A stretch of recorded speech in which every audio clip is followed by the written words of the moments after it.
What do you think would happen if you never held meetings at your dealership to communicate with each other about your processes, customers, and business needs? I bet some of you seasoned managers out there could explain the utter disarray that would arise from the poor approach to team involvement and proper communication.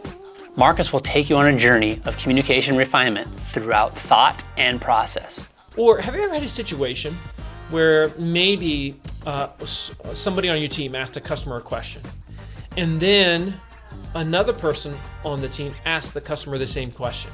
What happens usually? Customer gets frustrated. Why? It's because they feel like we're not making progress right now because I've already answered this question, right?